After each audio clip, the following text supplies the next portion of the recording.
There in the end, happy finance day. What's the matter with you? What's the matter with you, man? Whoa. Hello. Ash, got some fucking bad news, mate. And I don't even want to tell you, but I have to tell Morning, you. everyone. Feel alright, cunt, mate. Feel alright, cunt, but I'll tell you later.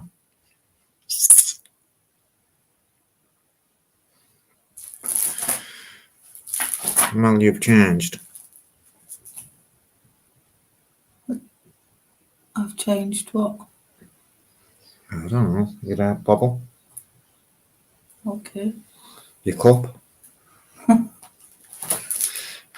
your tobacco brand. I don't know. Ask him. Changed in what way? He's alright now, though. Now he's a good boy. I'll tell you the own name is. He come to Pete Lee. Met me up Pete Lee PlayStation when I went to put that fucking. Shall I just tell you on here? Yeah. Ash, I feel alright, twat. So I've got up this morning, Ash, and Bella's had your fucking thing that you sent me, the gimbal. I don't think it's going to work. I don't think it's going to work, mate.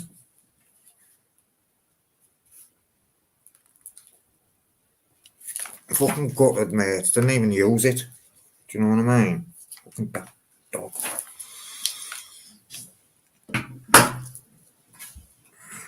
I feel a cunt as well. Fucking Ash, give us that, man.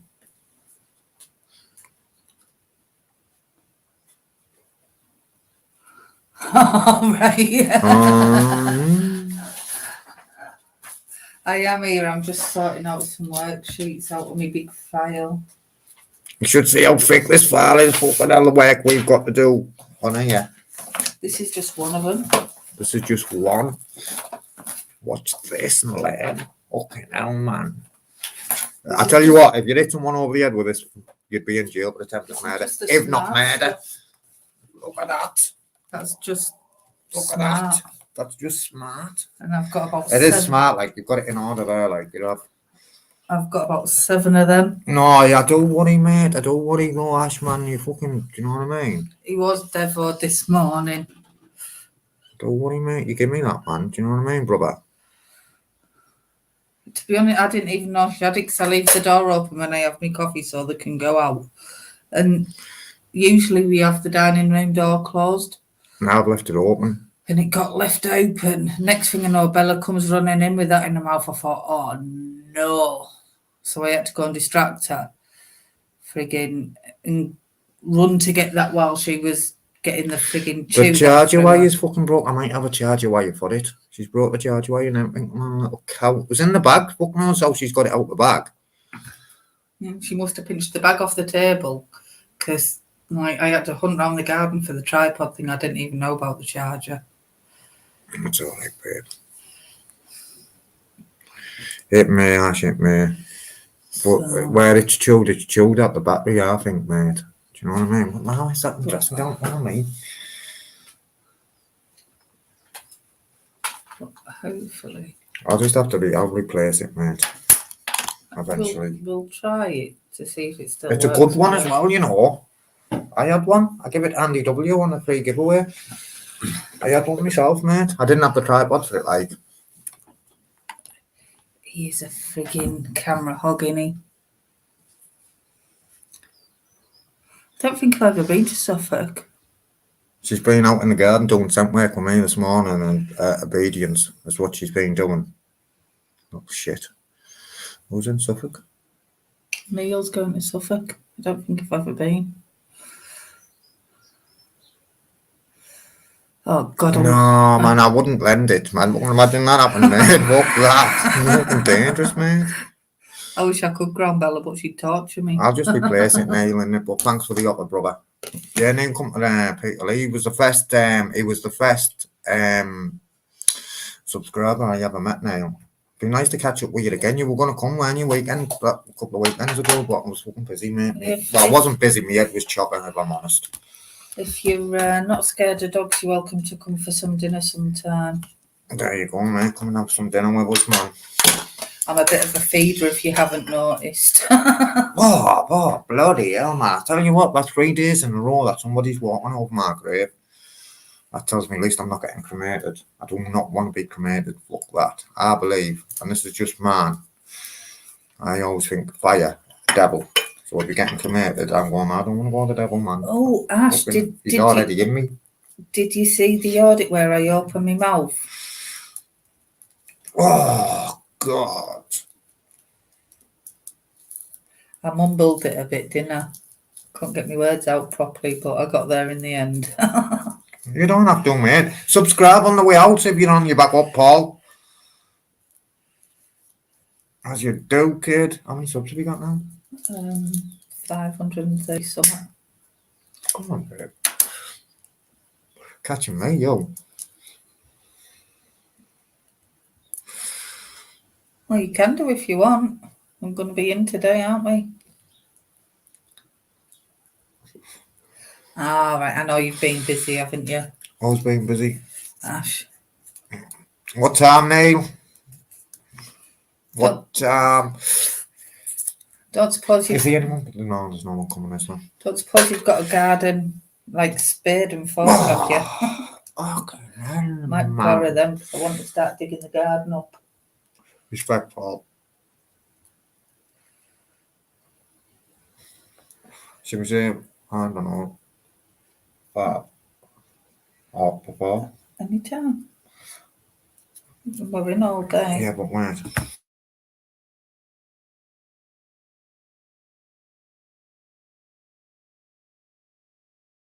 Yeah, but I can always go upstairs for that. Okay. But no. You get them. So after 4. After 4. Oh. I've got one.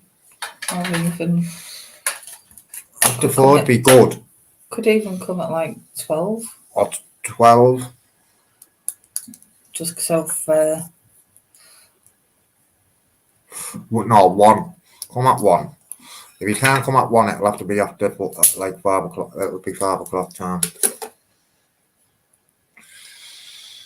Everyone to talk Oh, to me, right. bros. Well, I'm going to buy some at the weekend because I'm dying to frigging start.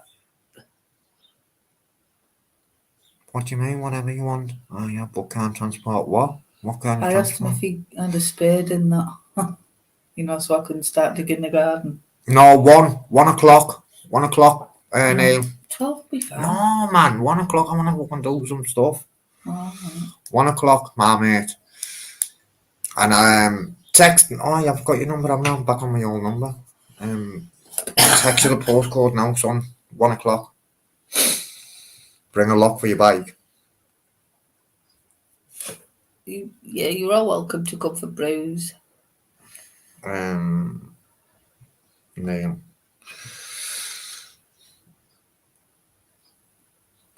Where'd he go? I don't have sugar in my coffee either. I'm sweet enough.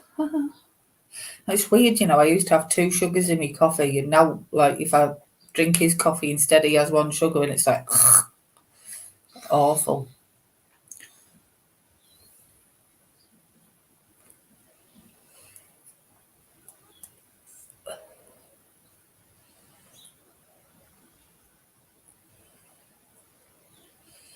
So, there you go. I've texted you, Neil. readings. 24. Forming new habits. We form habits, and then these habits begin to form us. For so long, we had such self-destructive ways of being. We were self-centered, angry, and critical people. So we behaved selfishly, angrily, and judgmentally in the world. To stay clean and sober, we must develop new habits, new patterns of living. We must give up old hangouts, old friends, old attitudes and ideas. It seems this is the only way to form new habits. For example, kindness, love and honesty, on which our program is based. What habits do I want to develop?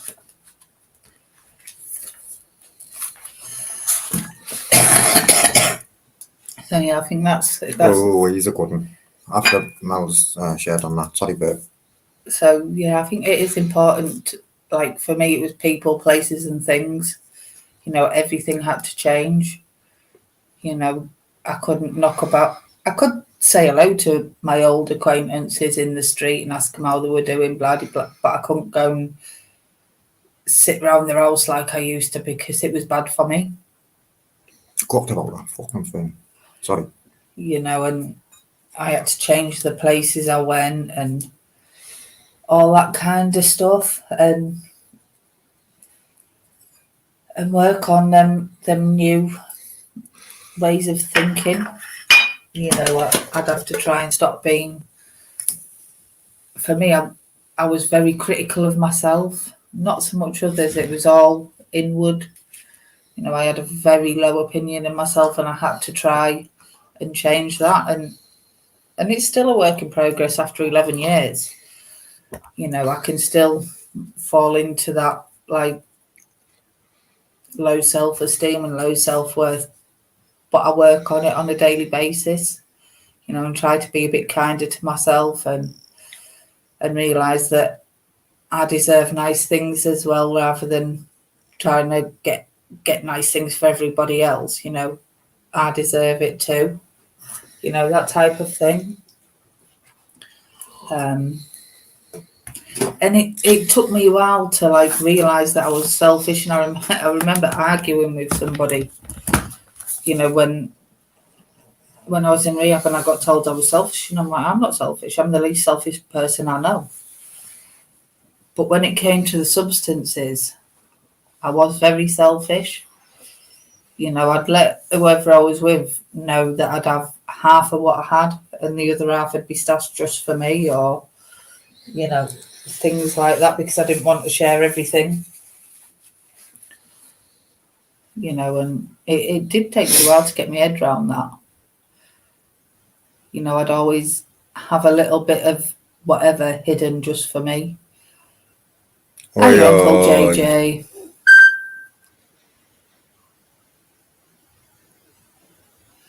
So you can do yours now. I don't mind now. Okay. So just for a day, March the 24th, I like this, mate. Letting go of the past. So it's not where we were that counts, but where we are going. When we first found recovery, some of us feel shame or despair at calling ourselves addicts. In the early days, we may be filled with both fear and hope as we struggle to find new meaning in our lives. The past may seem inescapable and overpowering. It may be hard to think of ourselves in any way other than the way we always have. While memories of the past can serve as reminders of what's waiting for us if we use again, they can also keep us stuck in a nightmare of shame and fear. Though it may be difficult to let go of those memories, each day in recovery can bring us that much further away from our active addiction. Each day we can find more to look forward to and less to punish ourselves for. In recovery, all doors are open to us. We have many choices. Our new life is rich and full of promise. While we cannot forget the past, we don't have to live in it. We can move on. Just for today, I will pack my bags and move out of my past into my present, filled with hope. Yeah, man, I didn't have no hope, mate. The only hope I had was hoping I scored a fucking tenner. I do that. I hope I scored a tenner.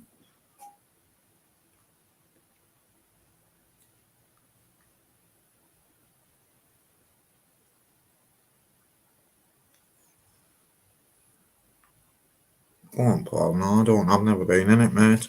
I'm not over that Norfolk anymore. Yeah, that's the only hope I had. Only hope I had was hoping I scored a tenner. I hope I didn't miss. Hope I didn't put a big lump on me somewhere or the fucking abscess.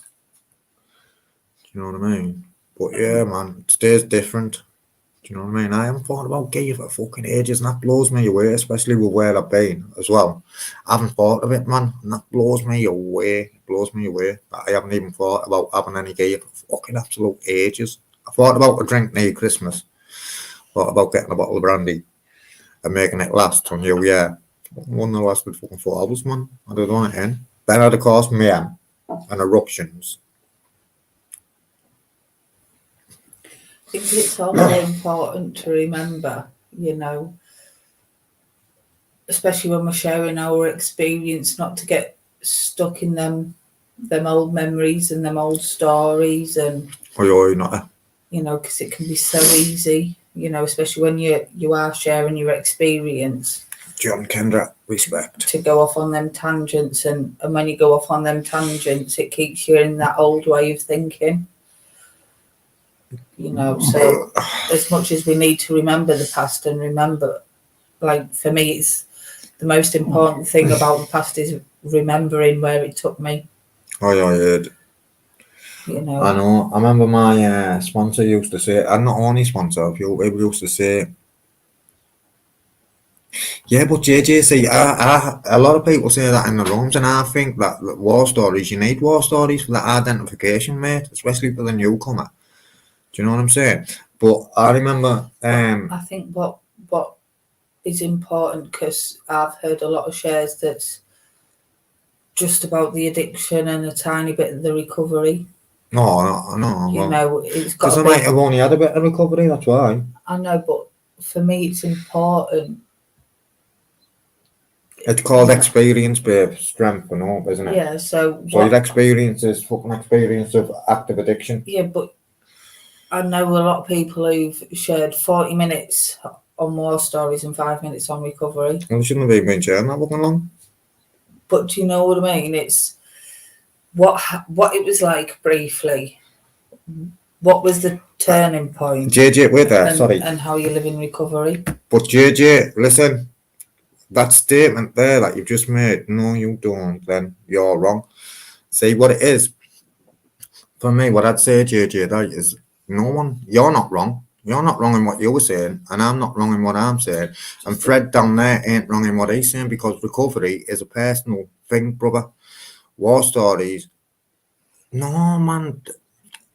See what it is, JJ, it's called experience, strength, and all when you're doing a main share. So experience, fucking where the drugs took you. Yeah. And The strength, so when you've walked into the fucking rooms and you start hearing the message, there's your strength, and you hope that you're fucking that much better now, and you hope that it can get that fucking even better on a daily basis, bruv. What? I'm not wrong, mate. Sorry, JJ. Gonna fall out, me and you if you're gonna keep saying that. No, but sometimes people tend to focus on the negative, and everybody in them rooms has lived that. They come to the rooms to know how to get well. But the newcomer, now, remember, who's the most important person in any meeting? So, obviously, a brief story. But exactly, yeah. So you've got to touch on it, don't you? Yeah, you've got to touch on it. I'll fucking do a main share now. No, you won't. Because yours go on for hours. I'll condense it.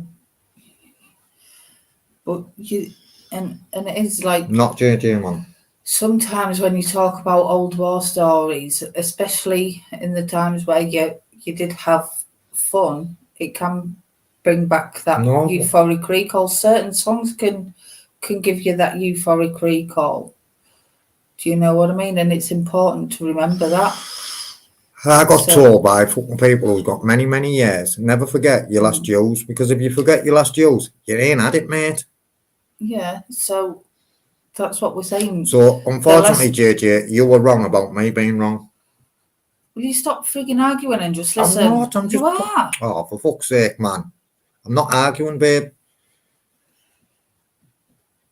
So, alright, then my point's not valid then. I'm not saying you and JJ, okay, I'll just sit in the corner and shut up then.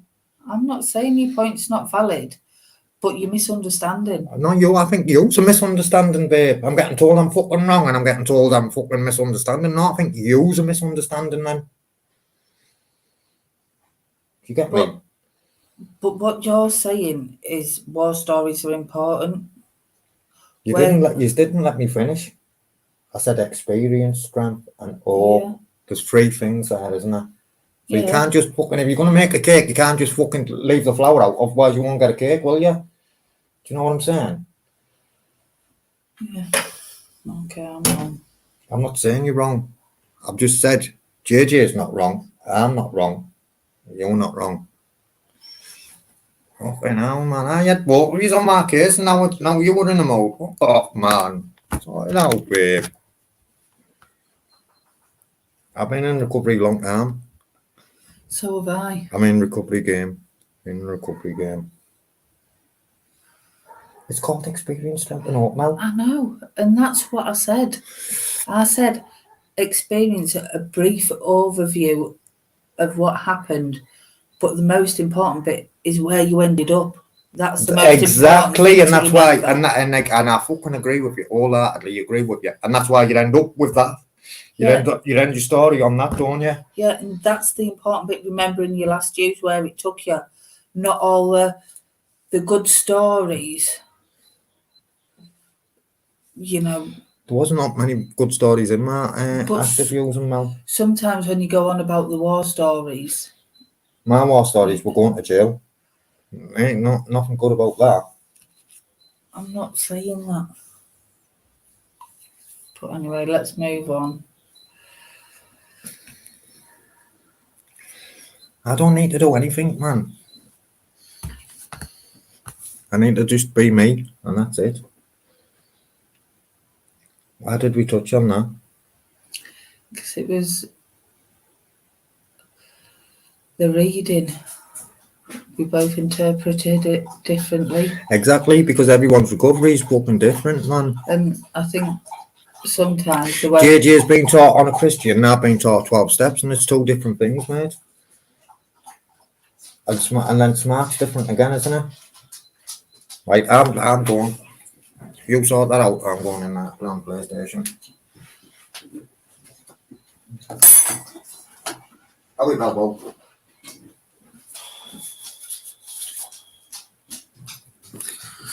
Hi guys, sorry about that. Kind of lost my train of thought now. So what I was going to touch on today is a smart recovery tool called the ABC technique. And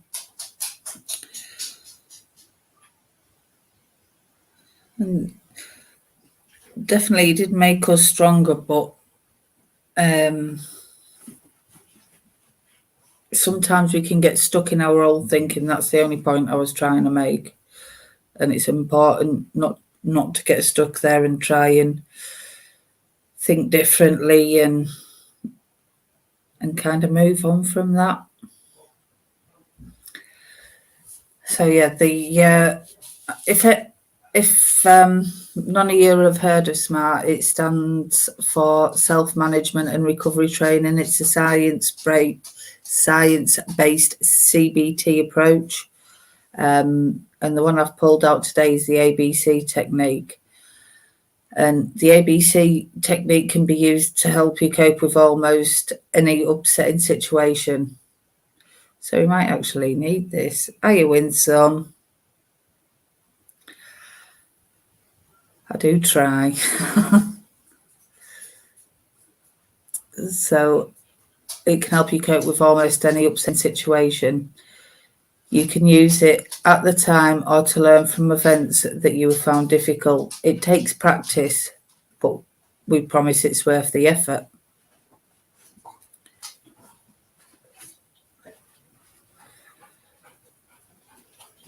The idea builds on what we have already learned. We react to situations because of our thoughts and beliefs. Sometimes our beliefs can be unhelpful and it gets us into loads of trouble. Sorry, I'm just laughing at the irony, really. We can examine our beliefs to see whether they are helpful or not. The ABC tool pulls this together and helps us identify helpful, healthy, and rational beliefs that will help us cope in difficult situations. The idea is simple. Change how events affect us by changing our beliefs. And the steps we take to do an ABC is, so activate an event. is the thing that happens that sets things in motion. If someone says Everton scored a goal which made me really angry, then Everton scoring a goal is the activating event.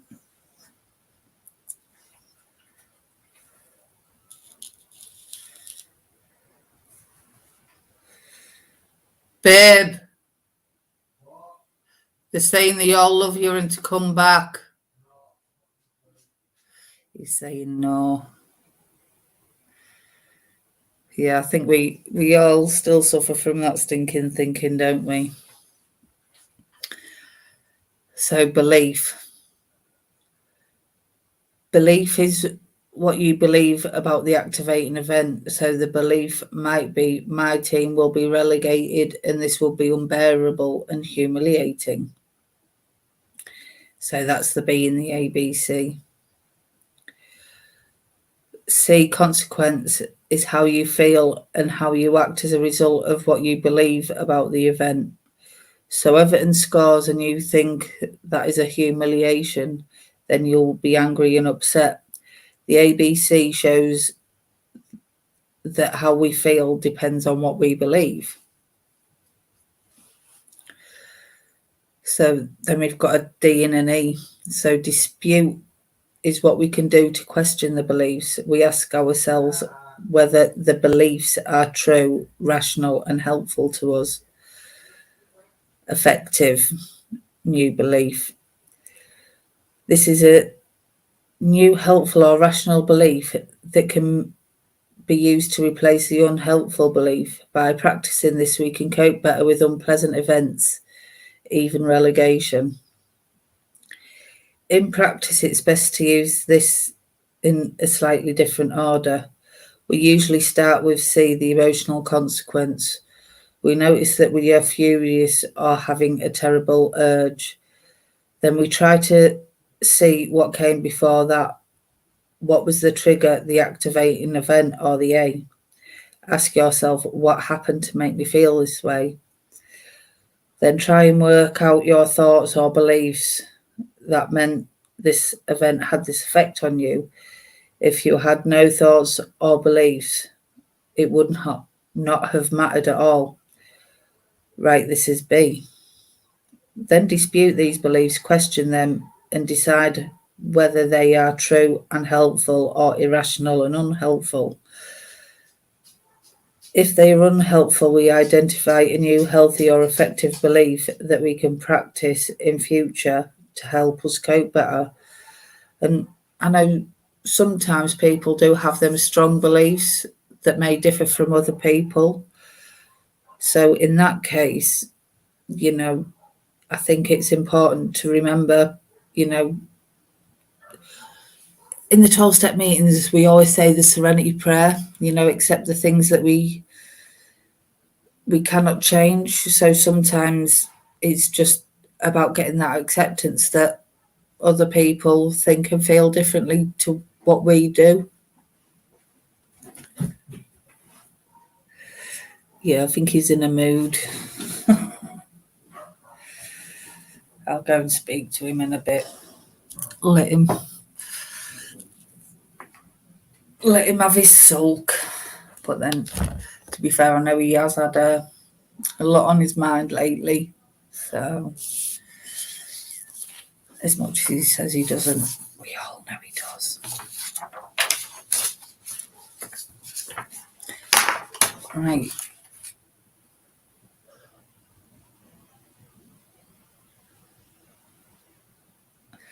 And you know what? We believe that you can stop your drinking it if you keep doing them little things that we've suggested, John and Kendra. We all believe that you can do it. Baby steps.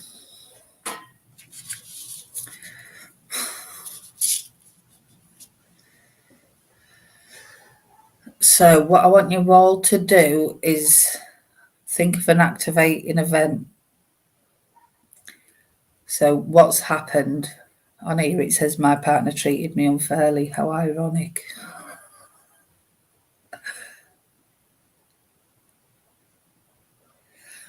They've said your 5 minutes is up now. You can get off the naughty step. I'm getting ignored now. He's probably put the headphones on and like not speaking to me for 20 minutes.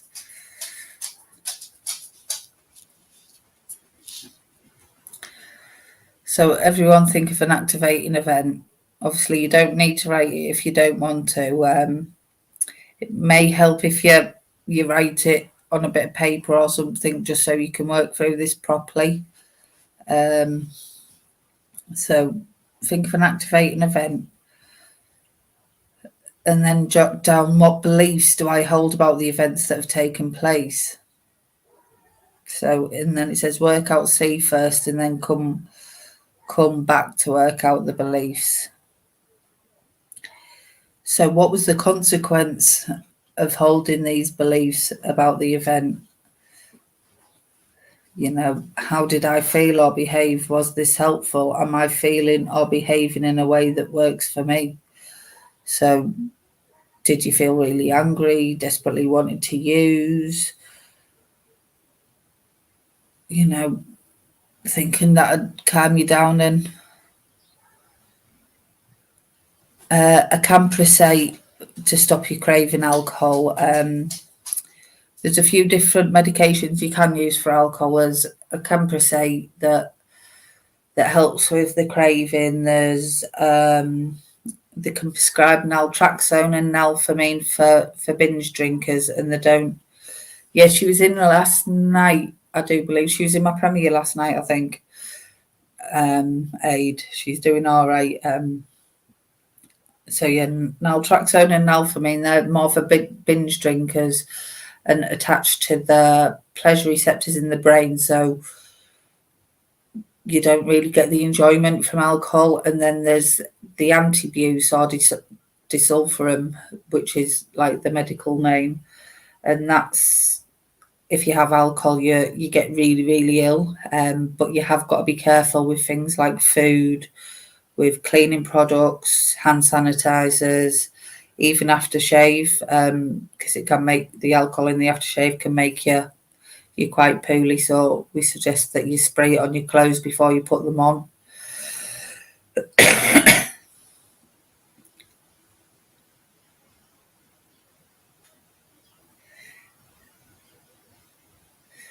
Yeah, he'll be all right. After I hit him over the head with a frying pan.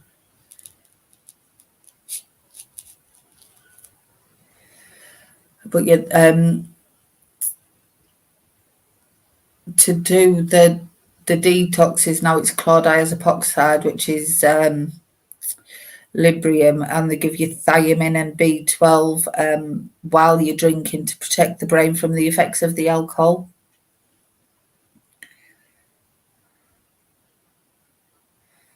So yeah, there's a lot of new ones actually come out, Uncle JJ. So yeah, that's when you do get the shakes. That is alcohol dependence when you do suffer withdrawals.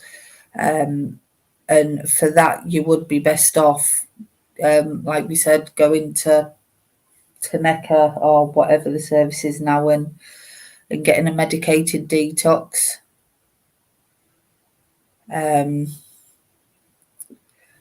Or reduce the alcohol as you are, you know, and you can either do that by reducing the alcohol volume. So say going from Stella to Carling, for example, you know, the ABV, or reducing the quantity.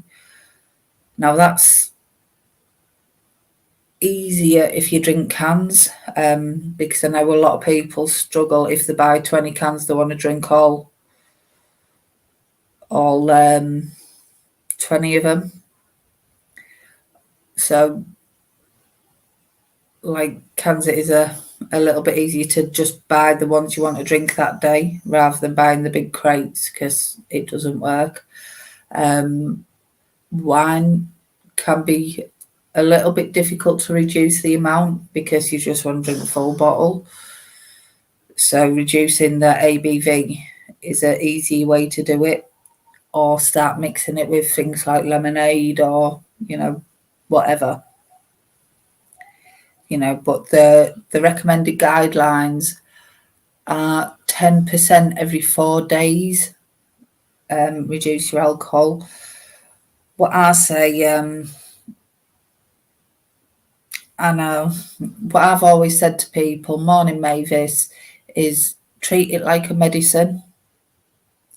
So when you feel yourself getting any of them withdrawals, so the shakes, the sweats, blah, blah, blah, blah, just have enough to take the withdrawals off. So you would be amazed at how much you can reduce. And I know you're reducing, so maybe with them 6 cans, you could either reduce 1 every 4 days or reduce the the alcohol content in them, to start off with. And you'd be surprised that, once you get your head in gear, just how quickly you'd be able to do it. And there is lots of medications out there that can help now. And if you are struggling to go or whatever, I know they'll probably offer telephone support as well as face-to-face. But I would suggest also getting things put in place for your aftercare, because for me, and it's good, I know it's going to sound ridiculous to you at the minute, but getting off is the easy part. And I could never understand that while I was stuck in the madness. I was like, you're having a laugh, aren't you? It's impossible, blah, blah, blah, blah, blah. But then when I got off and I had to learn a new way to live, it can be so messy and so difficult to learn a new way to live, learn a new way to think.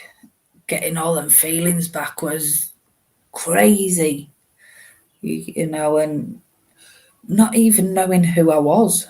I struggled with knowing who I was without the drink and drugs, because they'd been part of my life for so long.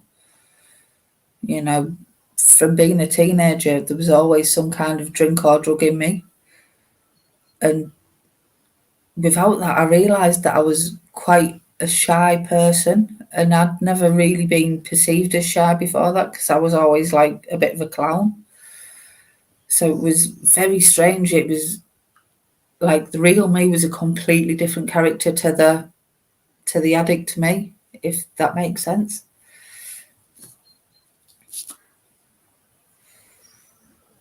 So they dispute these beliefs. Are my beliefs about the event helpful and rational? Are they true? And I think that's important as well, because sometimes when we do feel like hurt, angry, frustrated, it's, we believe we're right, they're wrong, you should listen to me, blah, blah, blah, And sometimes we can also get stuck in certain ways, like I know I can get stuck in certain beliefs and think, right, I know what I'm talking about. You need to listen to me, blah, blah, blah. And sometimes it's about just, as I say, accepting people have different values and beliefs to us. Nobody's right or wrong, as Torb said. We just hold different beliefs about certain things. So that kind of leads us on what would be an effective new belief. While I think like this, it's important to know. It's important to know that other people may think and feel differently, and that's okay. Yeah, and I've known a lot of dry drunks as well. You know, people who just put the drink or drug down and don't work on them underlying behaviours and feelings. And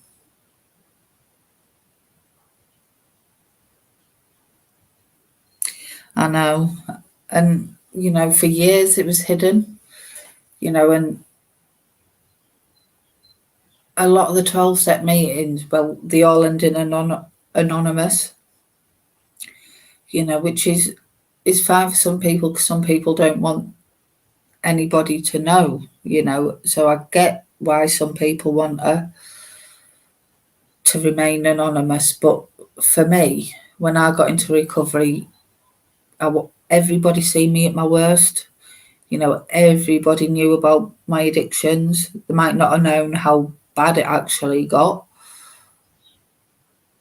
but it was quite visual, you know. So I wanted to be a person in invisible recovery, and I know a lot of people do get embarrassed about admitting they have addiction issues, but for me, you know, I remember I had the stupid idea of going out on New Year's Eve, and I was getting called boring for not having a drink, so I just turned around and I says, "Look, I'm a recovering alcoholic. I do not drink."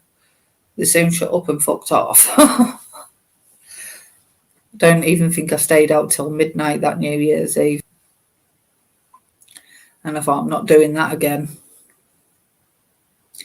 I think it's my phone.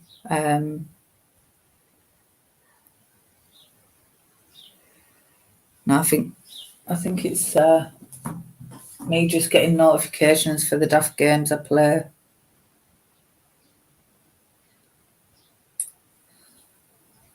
Oh, I've got my community page. Woohoo!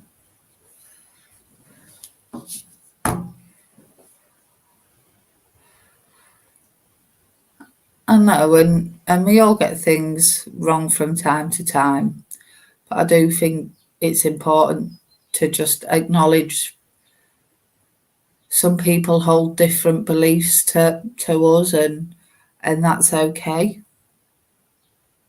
you know, because if we all thought and felt the same, then life would be pretty boring, wouldn't it, really? Let's face it. Oh, thank you, Mavis.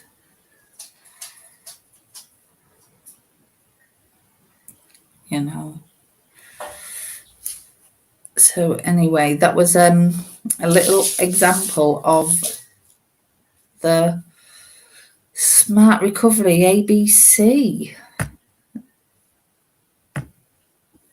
So what I'm going to do is I'm going to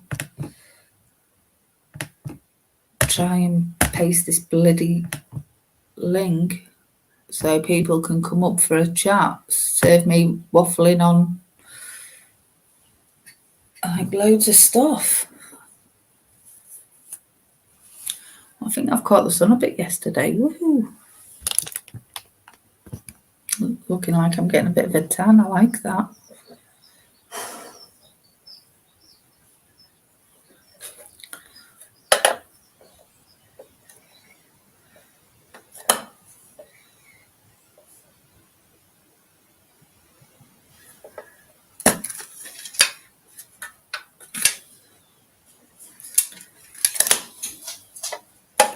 Oh, I've got you. Oh, we've got a pest. I've got you, Uncle JJ. Oh, My dad. Get Tobes, get in here, you donut. I love you. What's the matter with you, you big kid? I'm not talking no more. I'm going away.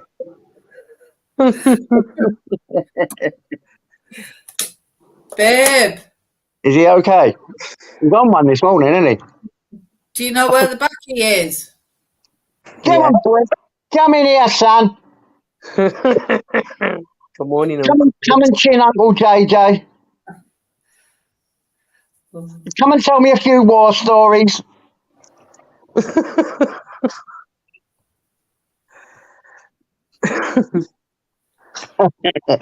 Mel, if I started saying on here, I got the thing and I pushed it in my arm. I don't think he understands what we mean by war stories at the moment.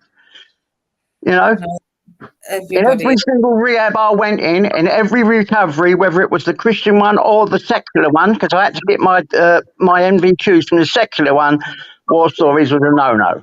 That's what I was taught anyway. If it's changed, Mel, tell me, because it might have changed. I If it's think changed, I don't know, but I know every single rehab I've been in, and I must have spent 15 years of my life in and out of rehabs, right? 2 years doing my MBQs in a college, yeah, for health and social care, and they were a no-no. If it has changed, you need to tell me, because I don't know. I think what the confusion is obviously Darren's done it 12 steps and it's experience, strength and hope. So your experience, you do share a little. Yeah. bit. I've done that as well, but even in there, even the ones I've done in the experience, it was not what you said, it was the way you said it. You couldn't be going on there explaining it in detail, because obviously it gives people euphoria and they want to go out and get it, you know? I think So there was a bit of this is what I confusion. meant by that. But I don't know, you know, and to say that it's okay to give war stories, it's not. I will never, ever in my life agree that that's okay. Yeah, I think there was just a bit of confusion between what a war story actually is. I think when you war stories, it's going into vivid details and blah blah blah. That's what they are, isn't it? War stories. I think Yeah, but Darren's interpretation of a war story is what Yeah, but- happened and what took him to where he was. If that No, but makes that's not even a war story. That's just strengths and hopes. That's not a war story. You silly. Oh, you silly git, get back in here. I think that's where the confusion with us all was, personally. But that's not even. But that's not a war story. That's your experiences, strengths and hopes. You're talking about your thoughts and feelings. You're not saying what happened in you. Don't you know that that's what a war story is? But you talk about, you know, and you talk about, you know, you went out, you've done a robbery, and you start talking about it and glorifying it. That's what war stories was. What I've been taught. Yeah, and you know, I can't see war stories the same, which is, I think, where the confusion lied, because he was thinking more of his experience and not going into the vivid details of, you know. Yeah, but that's not even a war story. I've never heard him speak of war stories on here, so I didn't understand what was going on there. So I didn't understand that at all. So I I've think never even heard him say a war story. I think it was just cross-wired because he thinks it's important for newcomers to have that identification, so that experience, if you like, of what he's been through to get where he is. I'm thinking anyway. Yeah, But I think I understand that. war stories have been quite graphic and.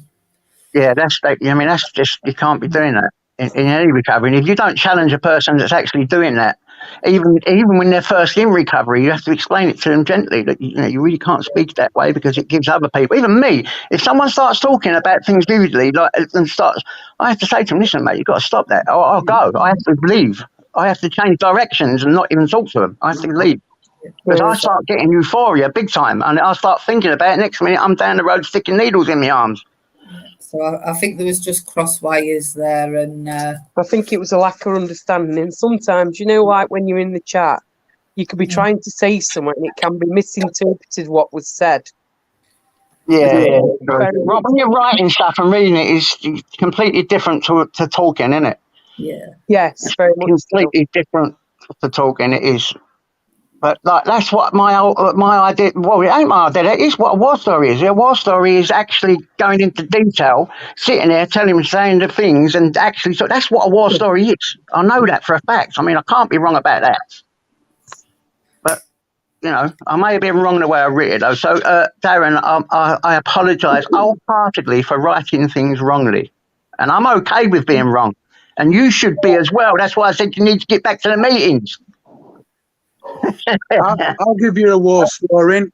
I'm going to give you a war story. Well, I was in Vietnam. My weapon jammed and I got stuck way out and all alone, with the enemy moving in close behind. True war stories. Yeah. And then I think he just felt a little bit like we were going on him, Uncle JJ. Oh no, stop being silly, man. We love you to bits, Tobbs. Get back here, you donut. Can I just say though, when you What mentioned even war, answer the phone to me? I thought you stroppy git. do you know, I was thinking, you know, the war stories. This is me, right? I was thinking, oh, we were going to talk about Russia, and then it's a no-go on here. That's what I thought. I've never experienced that, so obviously I'm still learning No, myself. it's just a thing in recovery that you just don't do. Yeah, You yeah. don't do it. End of story. You don't do it. And you have to teach people to change the way that they talk about things. That's why I was writing it. It's not what you say, it's how you say it. I thought you understood that. I mean, Yeah.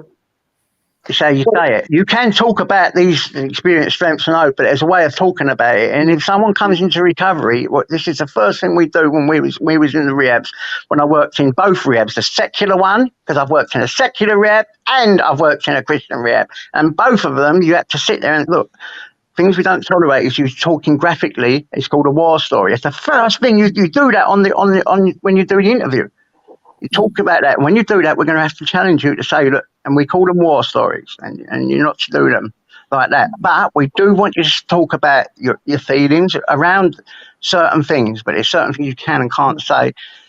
Because the next minute you get people leaving, don't you? Rehabs, we had this guy doing war stories all the time in the rehab, and like we must have lost 3 or 4 people that week that just couldn't take it and went out and they was bang at it, you know. So that's what it actually is. But yeah, just got mixed up. A little bit of a mix up. It's the way you write things, the way you read things, and the way you write things is different to the way you talk about it. And I think Definitely. sometimes like, we can That's why you interpret. get so many rads, isn't it, on this YouTube? Yeah. Yeah. It's ridiculous. Not just that. I think some of that's ego and, I don't know, Well, backstabbing. we are and supposed to be whatever grown else. ups, aren't we? Exactly. I can't be dealing with that. Look, if I've got somebody to say to somebody, I should be telling them, not anybody else. So, Yeah, you know what I mean? exactly. It's still craziness. I don't know. Well, me neither. Now, can you see him? With the Saturday Buster. I love Buster. It's just a sleepy head. I've been really thinking of getting another little dog for a Tyson, but I just know he wouldn't accept it. He might accept it. I don't know if it was a puppy, because he did accept both.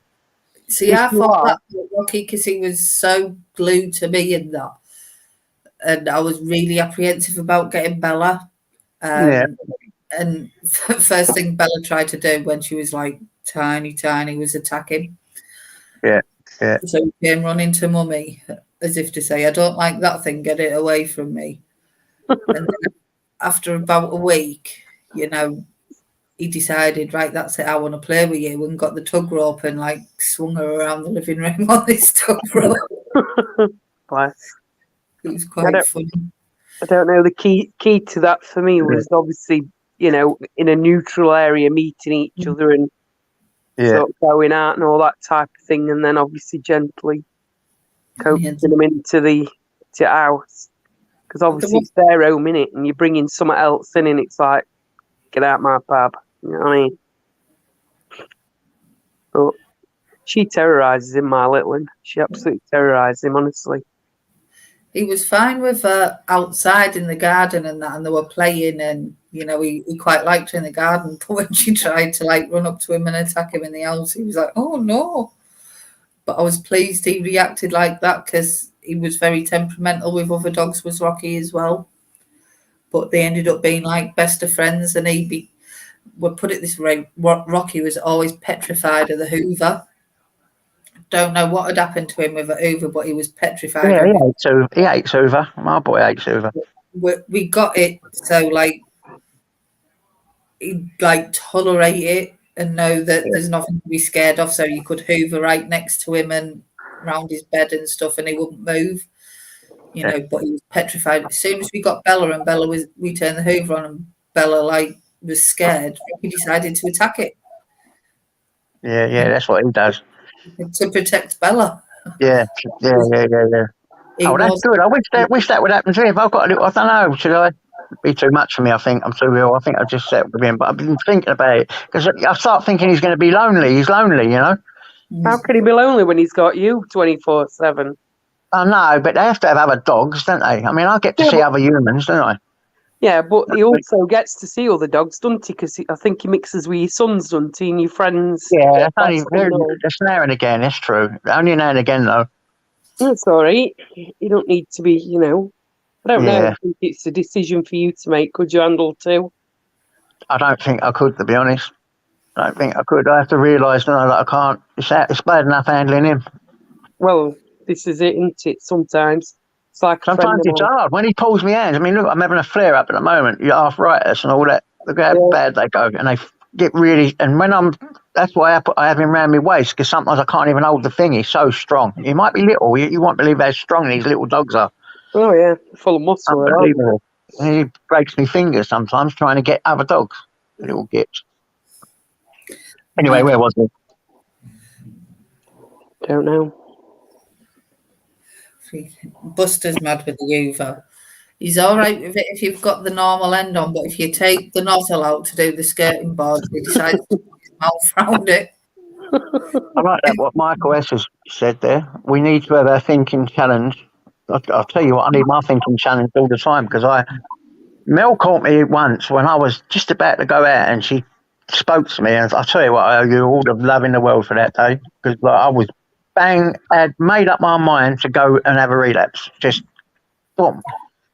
Was that a few Thinking days ago? up to the eyeballs. No, I don't know how she knew, but she did. She phoned me up, and I was just on my way out, got my shoes on and everything.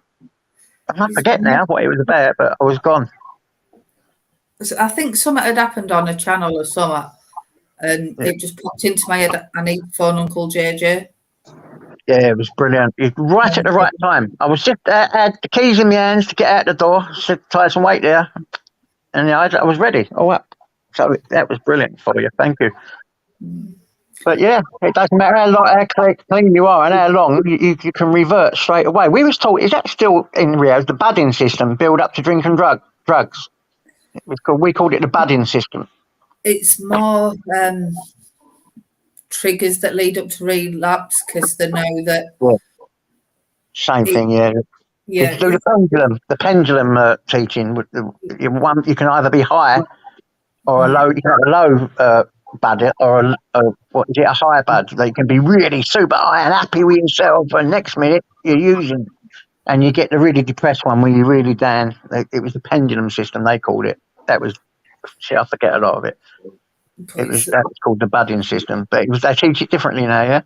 Yeah, because obviously the relapse is the last thing that happens. It's there's a lot of the lapses first, isn't it? The lapses in thinking, then you get the stinking thinking, and then boom, the relapse. So yeah, and they say relapse happens like around about a month before you actually pick up. Yeah, it's just probably said differently, but the same. Yeah. It's the same sort of thing, isn't it? Same kind of thing. Yeah. We did a session on it not so long back. Relapse warning signs. A massive fan of Terence Gorski as well, so I've done a lot of research on him, and the stuff he writes is amazing. Yeah. So I highly recommend, reading up on Terence Gorski and the work he's done around addiction, because it's fantastic. Yeah, this rehab I was in was so advanced, it was unbelievable. The Nehemiah Project, it was called. American people, they've done the New Directions course, they've done the secular and the Christian. I went for the Christian one and the secular, I've done them both. One called New Directions, which is still taught today. I wish I still had them books, I'd have sent them to you. The New Directions were brilliant. They're in all the prisons now, and they brought it in, this rehab that I was working with, these American people. The rehab it was Ark House in Scarborough, and he beyond the owner, he was, I think he's about 40 years in recovery now, but he actually went over to America and did a lot of work with Joe McHugh. Yeah, that's it. That's all. The bloke who ran the project was called Wendell Smith. He knew all them. They used to come and visit. That we worked in. They brought, because they was from America. They went back to New York, and the Americans used to come over and visit our rehab and all that. And they used to get all the right. But remember, that was 15 years ago. It all changes all the time, as you know. You get different teachings all the time. But But I'd love yeah, to he was go back and do it. good I feel friends. wasted. And he's wrote a good book as well, Joe McHugh, The Steps We Took. That's quite an interesting read. I remember I But couldn't even read and write when I was there. They taught me with a radio, right? To, the tape recorders and all that. he got And taught before. by Russell Brand. Even went to visit the rehab where I was the other day. I used to hate him until I see him in the rooms and started watching him. I couldn't stand him. I could not stand the geezer. And then I see him one day talking in the thing, and I thought, fuck me, I really misinterpreted who he was as a person. I did. I thought it was all about the acting and the joke. I never found him funny or nothing, but I thought he was great when he was in the rooms. Yeah. He has got a good way of explaining things around addiction. Yeah, he's all right. He was a completely different person. I think I probably didn't like the actor, but the person was completely different. I was a bit like that with Tyson Fury. Yeah. Some of the stuff he came out with, was disgusting.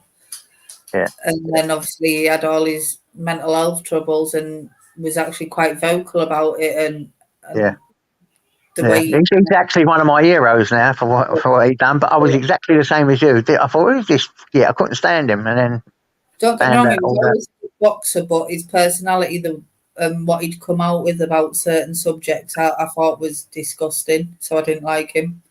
Yeah, it was all bravado, wasn't it? And the way he speaks about how he handles his mental health and his addiction and blah blah blah, where it took him, and the way he's been quite visual and vocal about his comeback. I've got to take your hat off to him, don't you? Yeah, well, of course you have. He's the world champion now. What can you do? I mean, he's come back from the pits of hell and made it happen. I even seen a documentary and stuff, where he was talking about everything.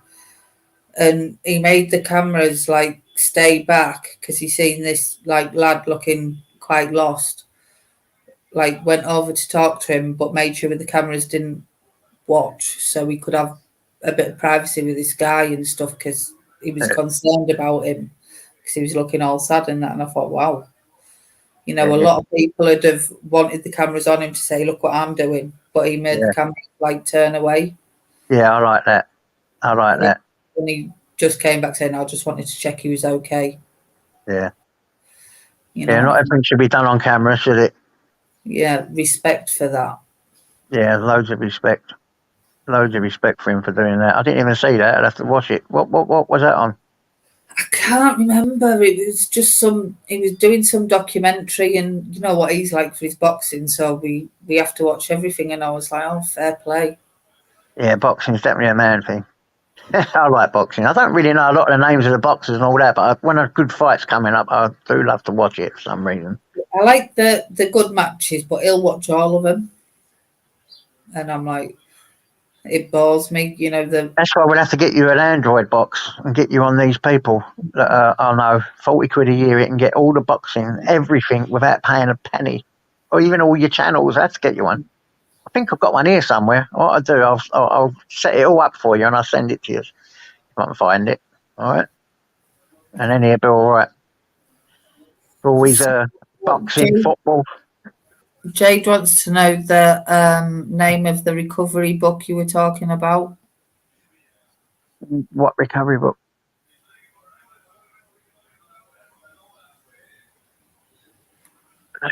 Well, yeah, they're Christian ones, but I don't think you can. I'll show you, but I don't think you can get them anymore. Because this, remember, these ones, I had the new. You might be able to get the New Direction ones. I borrowed my New Direction ones to people, and they never give me them back, and I've lost them. But this was the orientation one we done. Remember, it was made up. It's got all great stuff in it, and you went beyond elementary. This was the one that you strived for, the inner healing. And this is all secular stuff in there, but it's put in verses. Well, actually, you know where it all come from, recovery, don't you? From the American guys in the 1920s, they made the 12 steps, and there was 2 Christian people, and it was all done in Christian verses and things like that. But what they done to they wanted to announce it. They started calling things a higher power rather than God, because they see that wherever God comes to you, it's fine. And they changed all the verses to mainstream. So the 12 steps are actually Christian verses, but put in mainstream and secular thinking. That's what they are. That's what the 12 steps is. You know, and the thing about making amends is about also making amends, but making amends to humanity. The making amends one is about loving humanity. It's about love. And that you must love everyone no matter what. You don't have to like them. You know, like's a different thing completely. But the making amends thing is not just about making amends for the wrong things that you've done. It's about making amends to the world, you know. And they're all different verses. But this is what these are. But I think you can download a thing called the New Directions books. They're still being called now. It's called New Directions. I wish I had them, because if I had them, I could show you them. But like I said, I borrowed them to someone and they didn't come back. But you'd love this, Mel, this inner reading one.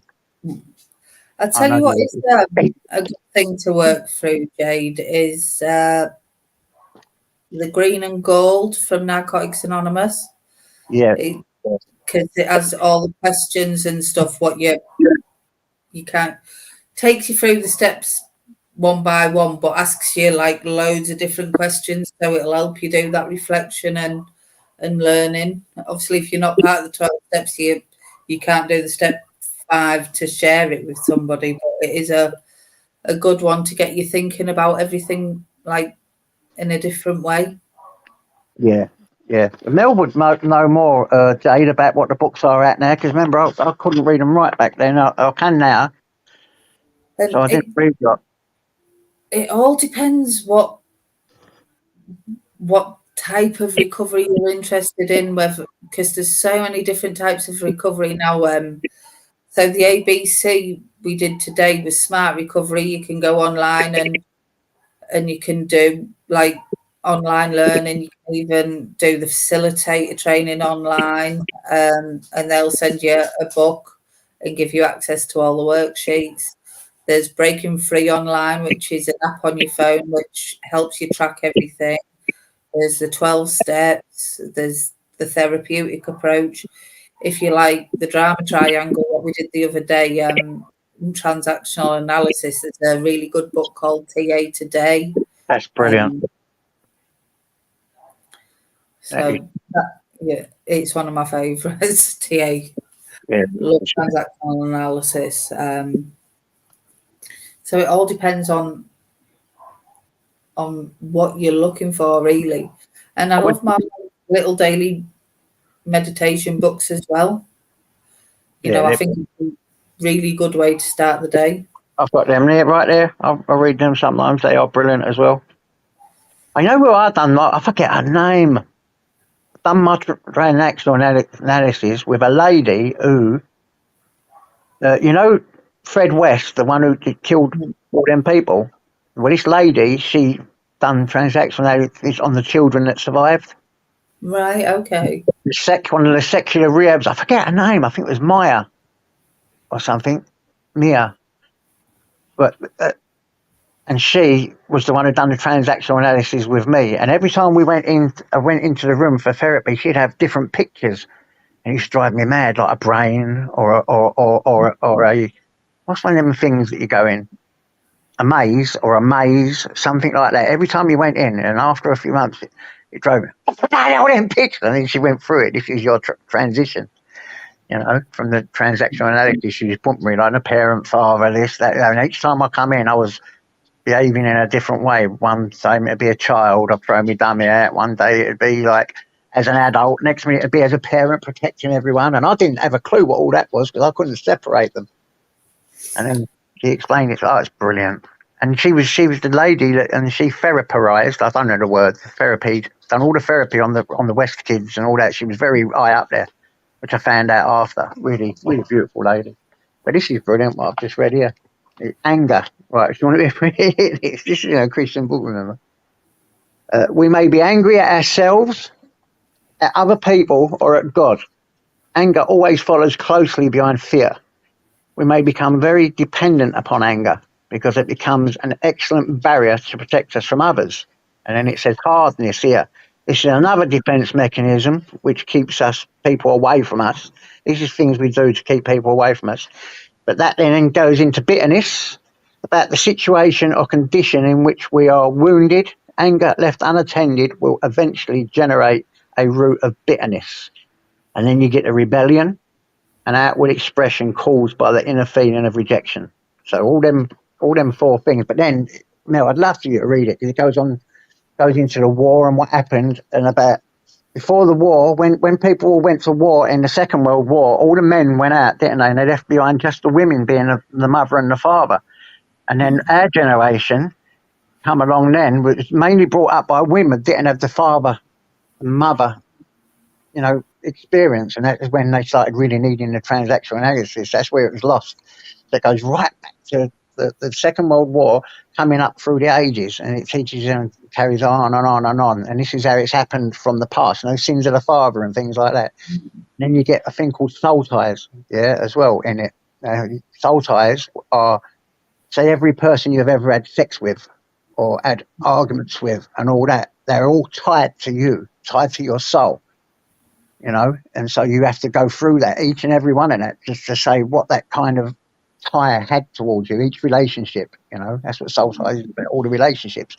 And that's when you get onto the right end of this book, is the inner Eden and meditation prayer, and you're sitting there for hours and they're praying with you and they're going over it. I've never been on anything. I broke down, I was on the floor like this. This is how mad it was. It was insane. And from that day forward, I've been a completely different person to what I was back then. I was the horrible sparse you ever met in your life. Honestly, I was more arrogant than you'd ever believe, more violent. I was so violent. I mean, I've done things you wouldn't believe, but this really did. It was the only thing that worked. All the secular rehabs and all that and everything I've done didn't work. And the people I hated the most, which was Christians, because I hated things, I was very abused by them, were the ones that helped me. So it's weird, isn't it? Isn't it weird where you find help? So all recovery is good. That's why I say that. All recovery is good. It's how you interpret it or how you take it. And it's about finding the right Works for you. Yeah. I won't sit and say this one, but that's why I try and do a little bit of everything so people can get a little flavour and hopefully take things off in their own direction.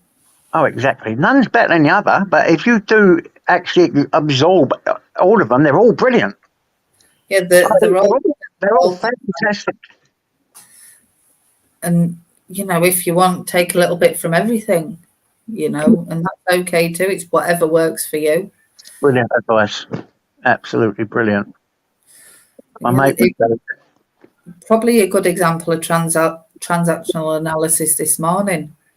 I think Darren may have seen us as the critical parent. Yeah. Which hooked his inner child, and it did. It was wrong, because I think I was misinterpreting what he was saying, and he was misinterpreting what I was saying. So we were both wrong, and it's okay, Darren. It's okay to be wrong. I admit I was wrong. I didn't write it properly. I'm not good with writing, so I've sort of write blunt. I have to remember that you have to write differently. I'm not good with that. I spell things backwards. I can't get them in my head unless I'm writing poetry. If I'm writing poetry, it's different. But when I'm actually writing to people, and I was wrong, Darren. Tell him I was wrong. I don't mind being wrong. I'm happy with being wrong. I really hooked his inner child. So you can say that, and people get. It doesn't mean that you're a child. It just means we have these things inside us. You got to. We all have them. We're all passionate as well. We're all passionate about recovery, and that can come out. Of course. Yeah, but the inner child sometimes does come out in us. Do you know what I mean? And then you think, what was that? Oh no, all the time in me. Do you know what I mean? Do you know what I used to tell a lot of my clients? I used to make them go and play in the park on the swings and stuff, and be nice to that inner child. They all thought I was mad. But then they did it and they were like, I actually had loads of fun. I was like, see? I think that's a brilliant idea. That's great therapy. I was a bit wacky with my therapy when I was doing it, but it seemed to work, Like weekly challenges, and like sometimes it'd be, especially if they had a lot of responsibility as a child and had to be that that adult, if that makes sense. Yeah, Yeah. It's like, right, go. yeah. Know exactly what you mean. It's the family tree, isn't it? Yeah. I mean, you have the middle one, the one who's always joking about. Or stuff they weren't allowed to do, like if they were never allowed to get dirty and splash in puddles. Right, Yeah. next time Jane's gone splashing all the puddles, you've Yeah. got permission. Yeah, exactly. It's normally the eldest one, wasn't it? The eldest one would have to take responsibility on the youngers, and they was like children looking after children, really. So they had to act in a different way. So they, yeah, I get that. I love this Addiction Live. I really do, because it brings this has brought up stuff in me that I hadn't even thought about for a long time, and I'm learning all the time. You never stop learning. Very nice. There's so many things to learn about addiction, recovery, where it all stems from. I did an amazing group once. It lasted over 2 sessions because it was a really long one, and it was going through the ages of drugs. So when did we first know about drugs? And it was something like 50,000 BC or something. There was tombs dug up where they had things like drugs buried with them, so that's how important they were. Yeah. Right up to like the war on drugs, and that's when people started seeing it negatively. Even berserkers, armies, and there was a group of Vikings called the Berserkers. They used to drink LSD mushrooms and things like that before they went into war because they made them berserk. They called them berserkers, so they'd go through and just kill everyone in sight. I mean, and that was LSD. Loads of drugs been used since. We went right back to the Egyptians and all that. They were all doing opiates and God knows what. Goes back. Covered all of that.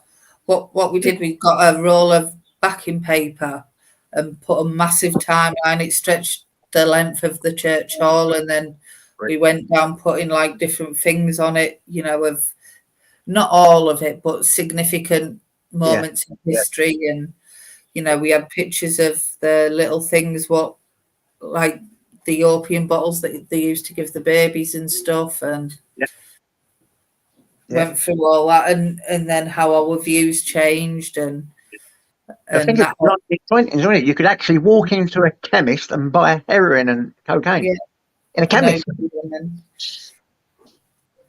Back in that, oh my God.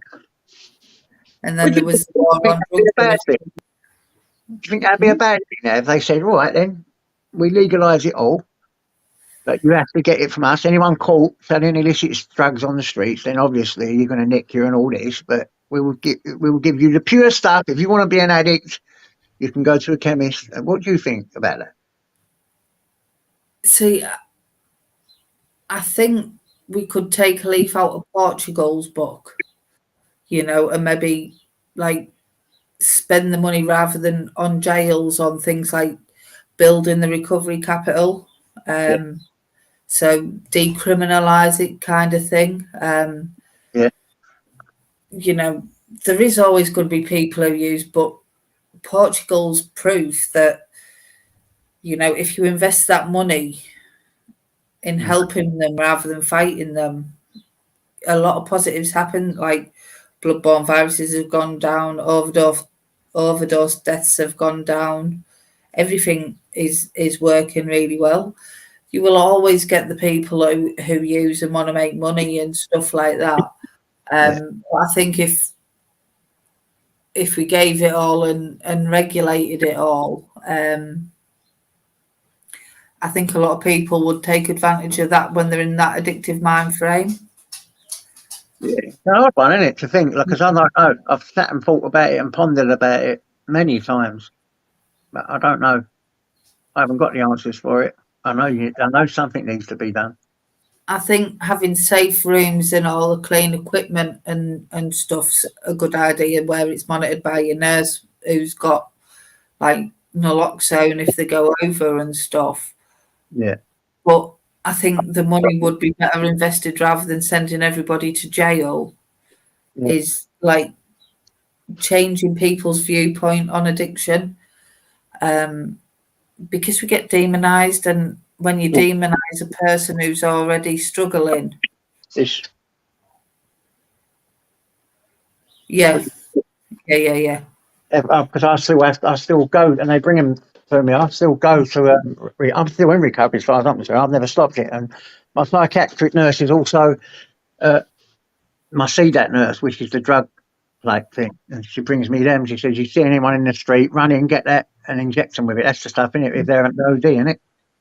See, I think all the harm reduction stuff for the people who still want to use, but invest money in getting people into employment, because what do? We catch somebody who's on drugs or shoplifting for their addiction, send them to jail, and then it's even harder for them to build up that recovery capital and get jobs. And yeah, if we do that,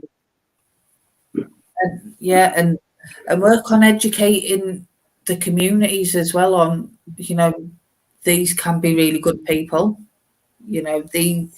These addicts have a lot of transferable skills and can be excellent workers. We're resourceful. We can think outside of the box.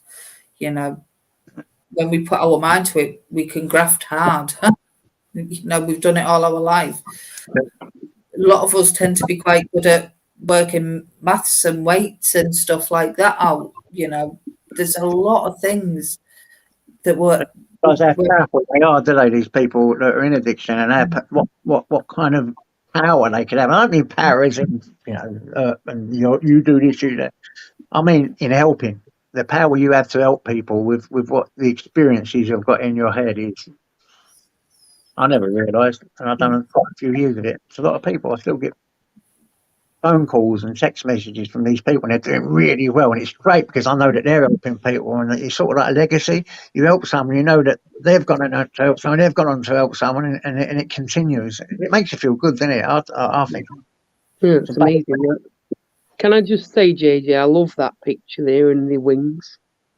I mean, bang on that. Look at it. It's beautiful. I love it.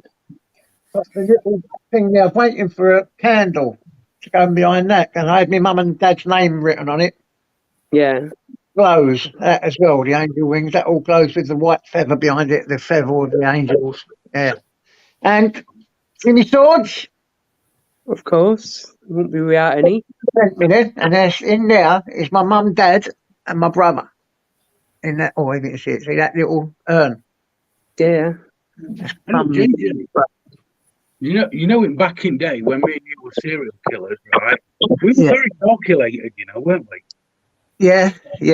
I was very inoculated back then. Yeah. What were you into Weetabix and Shreddies? Yeah. We'll put it this way: of all the men and women in Epping Forest would arise from their graves, there'd be a population increase in Harlow. Trust me. I'm sure there would be. I do love you, JJ. For me, Mavis, we've been asked a question. Do you believe in tough love? Yeah. See, I think there's a fine line for me. I believe that addicts have suffered quite a lot and need building up, but not enabling them. Exactly. It's very difficult, that though, isn't it? Big thing that worked was tough love. If I didn't have tough love, because me as an addict, I took all boundaries. If you didn't have a boundary with me, I would just walk all over them. And the only way, really, for me, I'm not saying this is for everyone, I'm just saying for me right now, okay, it was the tough way. When my mum and dad left me on a doorstep, they moved house, didn't give me no forwarding addresses, they just went, and I was left homeless. There was 2 years on the street without having anyone to turn to, even a mum and dad. It made me think, I want my family back. I wanted them back. And I came to realise that they really did enable me for many, many years to be the sort of person I was. So for me, tough love works, but it doesn't work for everyone. No, I don't think it does. I think sometimes. I think it's about having clear set boundaries. Yeah. Not enabling them, so not giving them no money. Even if they say, I need electric, don't put electric on for them. They'll think every week I can spend that money and my mum will put electric on. Yeah. Don't buy them food.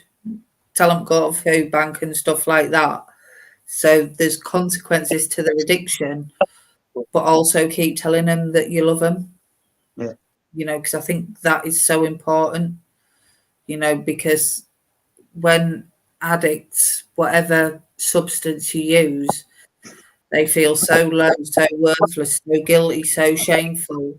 They think they get a lot of abuse in the street by people. They Yeah. get chastised by community a lot of the time. So I think it's important that they are shown love and compassion, but at the same time, don't, as hard as it is, especially if you're a parent, don't enable them, because that helps them continue to live. They need some consequences to their addictions. Yeah. And like I've worked with people who used to get handouts off the parents and stuff, whether it be for food, electric. I'm not giving you money, but I'll put your electric on. Well, that meant every week they had that money there to spend on what they wanted. Yeah. I'm not giving you money, but I'll buy you a load of food. You know, and for a parent that is so difficult, because you don't want your child to starve or whatever. But there does need to be some consequences, and then they will seek that help quicker. Yeah, exactly. Exactly what you've just said there is what my parents done in 1999. And that is when, before that, I tried everything. They put me through. They took me to the detox places. They took me to the rehabs. I've been in loads of them. But they always was there to take me. Every time I fucked up in there, they always had a bed for me to go home to, and always had food, and I always had this, and I'd always say, Dad gets a score to get me out of trouble.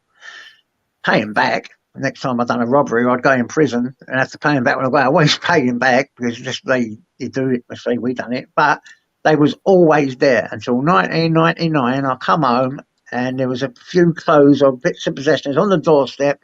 The house was totally gutted and they'd gone. Didn't even know where they went. And it was on the street then, and it was then. That was it. That was my road to recovery, because I couldn't live without them. I loved them. I wanted them back. And it was up to me to fight for them back. They didn't have to fight or do it no more. They just said, no, you're on your own. And so I've done what I had to do. So what Mel says is right. Exactly right. Don't do nothing at all. Just let them be. If they want to do that, don't let them bring their baggage, Mel, is it, into my life. Don't let an addict bring their baggage into your life. If they want to be that way, let them do it. Go away, you go and do it. Your baggage is not my baggage. Let their baggage be their own. And you'll never be able to rescue them. You know, they have to rescue themselves. You know, you can give them advice on where to go and blah, blah, blah. But you can't rescue another human being. You can just give them advice in the hope that they rescue themselves. And when it is somebody you really care about, it is so hard, because I read a quote once. It's like trying to tell somebody, like seeing somebody drowned and trying to tell them that they can save themselves by just standing up. And it's like, and that's how it feels. You're like watching somebody drown, but all they have to do is stand up and do what they need to do. So it is hard. And, you know, especially if, you know, it is somebody who's really, really close to you. But that's the advice I'd always give. Right, that codependency thing, I'm terrible with it. You know, the rescuing thing. And they used to call me Virgil in the rehab, because I was always trying to rescue everyone and forgetting about myself. And then I found out that's a secondary illness. And you've got to work on it. Even now, I fight big time. Even when I see bloody tramps in the street and they're begging for money and all that, I fight not to give them a tenner to get a bit of gear. I fight.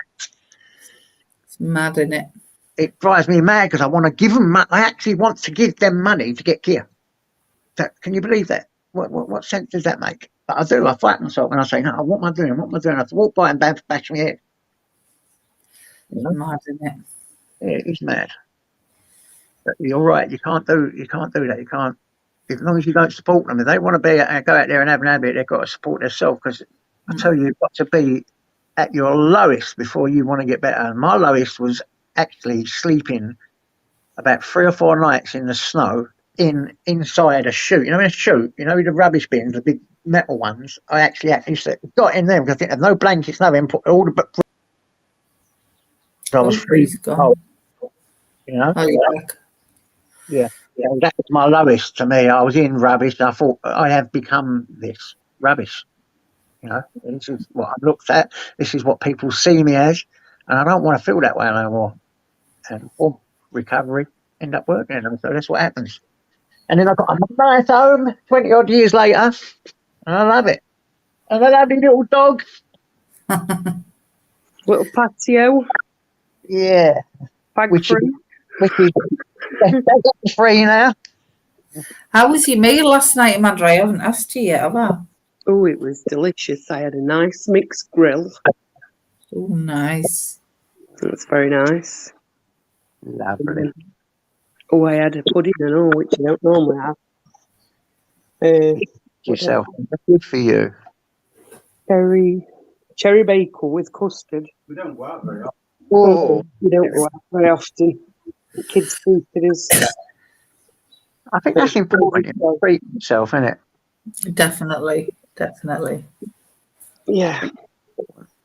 You do. It's all right. We're going to be doing some trips this year. Probably pop down and see JJ and Yeah. nip up and see Mel and Darren. And Oh, Definitely. nice.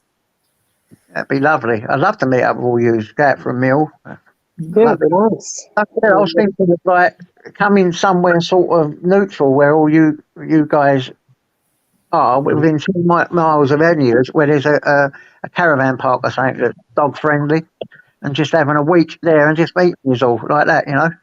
Yeah. You can always do that. Or go up to the coast. And the pub. Summer, come up to the coast where you all. So we ain't far away from each other, so then we could meet here and there and have a laugh, you know. you could always stop here, JJ, and then we could go up to Middlesbrough. Yeah, you can always stop here and go up to Middlesbrough. With him, you got dogs, don't you? I caught him with him because he's nuts. They'd be fighting him. Well, we'll sort something out. We could sort something out. His bloody dog is loads of places I can't go because of him. I know what you mean. If, you know, you got to look after him like a child, ain't you? Yeah, they are kids, aren't they? I always say to them, Realise that, like when you get a dog, he's like having a child, and that's how you got to look after him. You don't just get him and think that's it. You have to feed him once a day. There's loads of things you have to do, isn't there? yep, Yeah. very much so. And I say to them, come on, kids, come in. And that's what I say to them. Do you know we've been outside? They're your kids, of course they are. They are. They're my extended kids.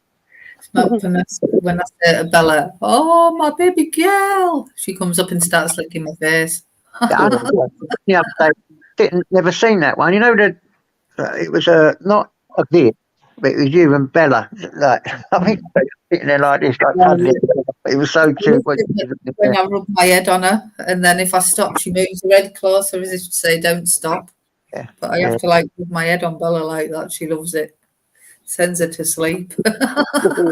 Beautiful, absolutely beautiful. He does that sometimes. He comes over and he starts licking me back, and he tries to lick you over it. And I've read up on it with Frenchies. It's a sign of dominance.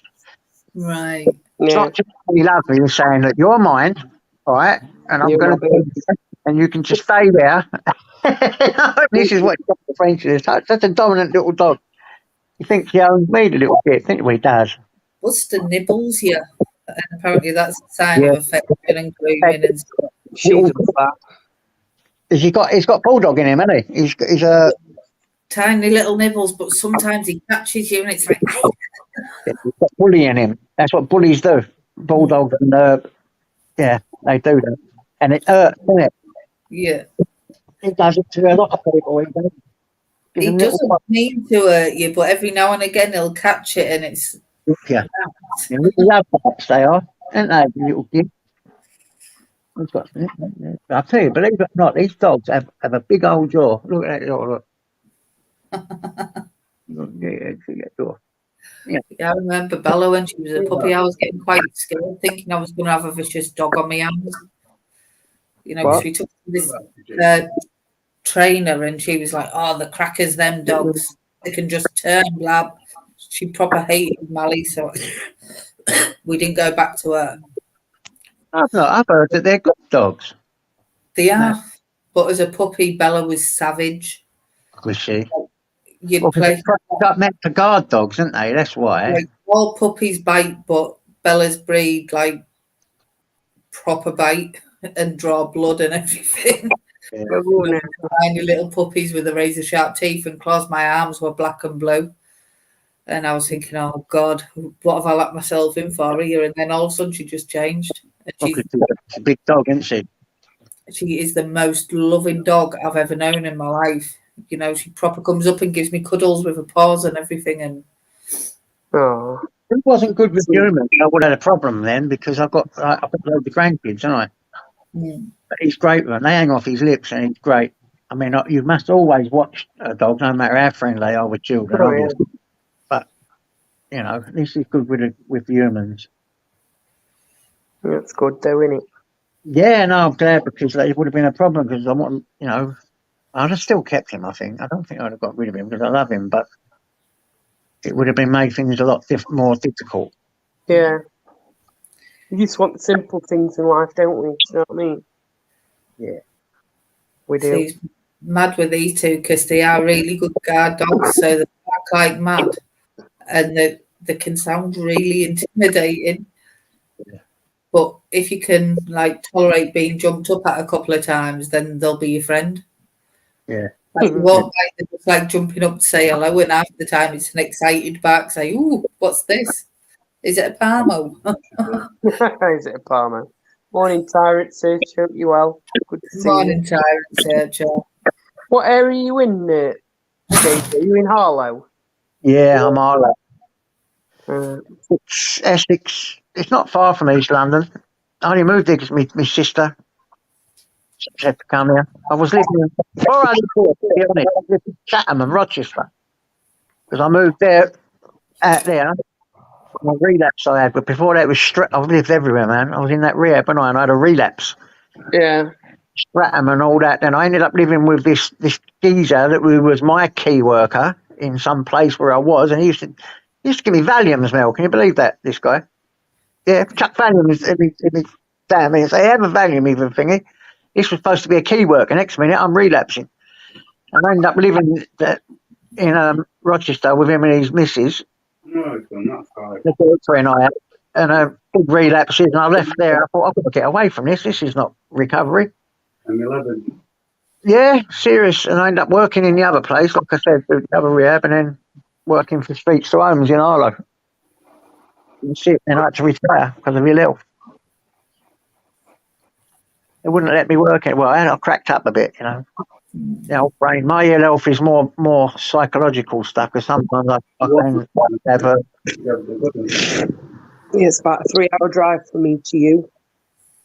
Yeah. Yeah. That ain't bad. That's like, because I sometimes go to Lincolnshire to see me mate. Well, Lincolnshire ain't far away from me, mate. Yeah, well, that's sometimes I go down to see me mate. All right, well, when the next time I'm in Lincolnshire, I'll give you a bell and we can meet up.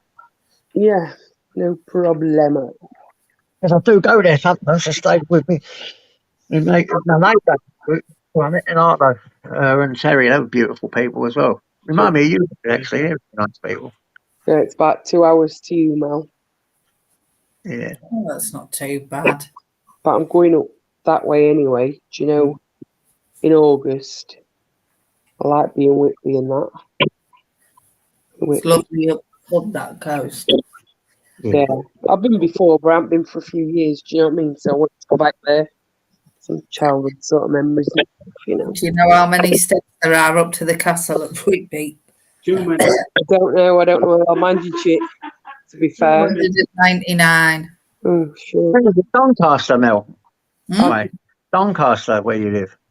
Middlesbrough. Oh, Middlesbrough. I'm not far away from Doncaster. But yeah, there's 199 steps, but there is benches to sit on as you go up because it is hard work. I've just put my camera on. Castle. There's a castle there, yeah? Yeah, but that's what you've got to walk up the 199 steps to. Wow. Oh, that'd kill me, but I'd do it. But there is benches like going up so you can sit and have a rest in that, and the views are amazing anyway, so it is Well, nice to open. That's a day trip to get up there and back. Yeah, it didn't take me that long to get up there a day. Me and all. And I there's do a do walks and stuff. particular experience where you can go in and have a look around. I roughly walk between 4 and 5 miles a day. For his walks. It takes me bloody ages because of my leg. Because I've ordered a little set. Wait till you see his seat after the video. I can show you.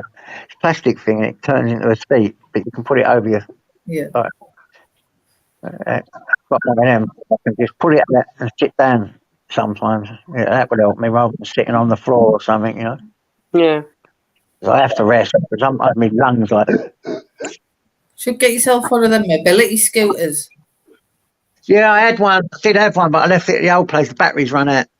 But the thing is, I didn't do much when I was on a scooter. Yeah, exactly.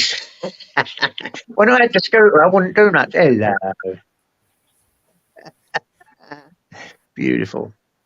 I didn't do much, see. But since I've got rid of the scooter, I've lost loads of weight. And that was good for my diabetes. Oh, bloody hell, I'm on the telly. Oh, is that? Yeah, I can do that. So I'm in telly. I've got it. Look, let's see what you look at on telly.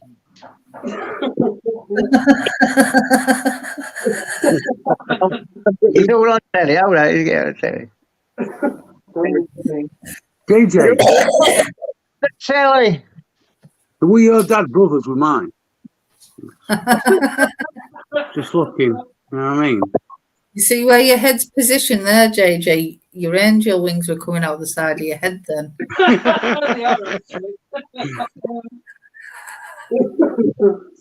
Try and get it.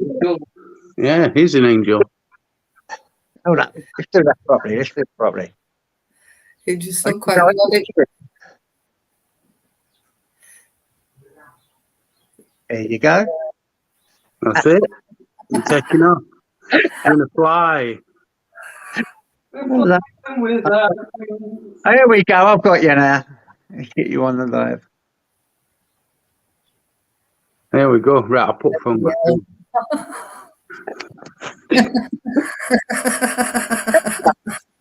It seems to be. Was this one? Have a look. If you can talk. It's all caught up now. Can you hear me through the telly? Have a look. If you can talk. Yeah. Yeah. How about if I turn this off though? If I turn this down, tell me if you can hear me. Can you hear me now? Yeah. Oh, you can hear me. Yeah.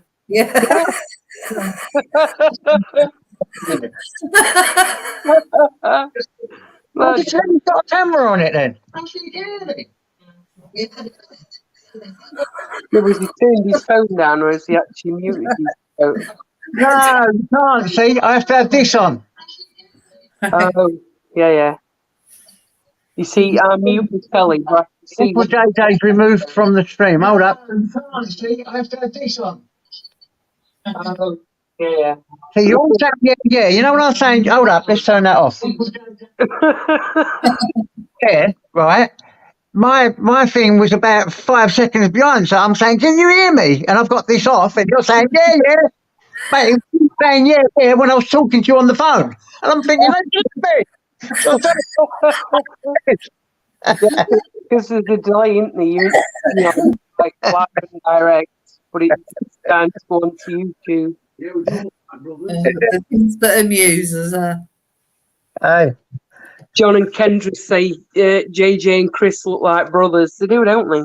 we're handsome fuckers. That's what Can't beat these chubby chops, innit, Chris? Oh, aye. It's just chubby chops. He's going decorating soon. He's getting ready. Got his decorating gear on. I know I'm gonna have to go and do some more stuff in that garden. Yeah. How's it going, Mel? Is it alright? Tell Todd I've already told him I love him, that bloody donut. Tell him I love him. I will do. We all love him. Tell him to give me some hugs, the moody git.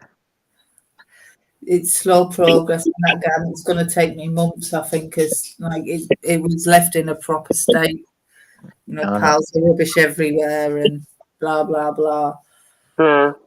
But it'll get done, and it'll be nice when it's done.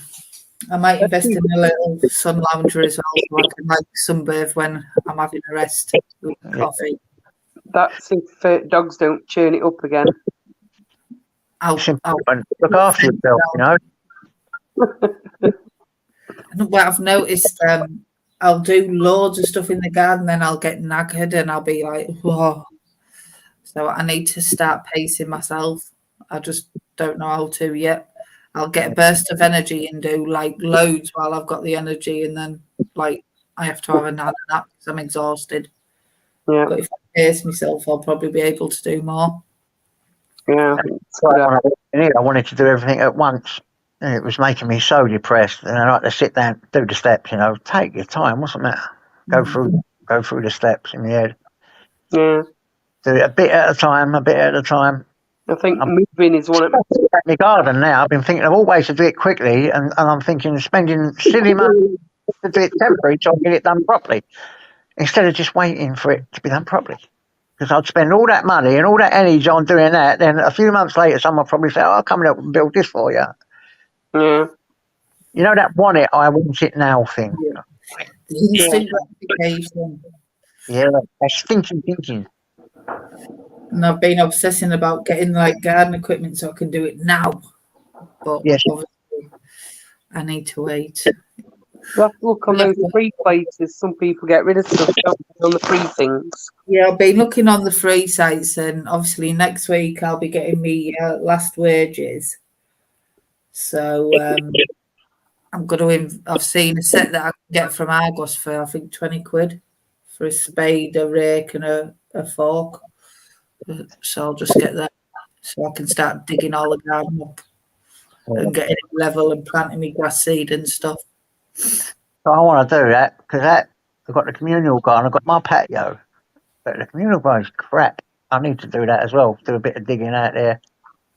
Get a little mower, just keep it nice in my part, innit? You know, that's what I do. What can you do? What can you do when you live in a zoo?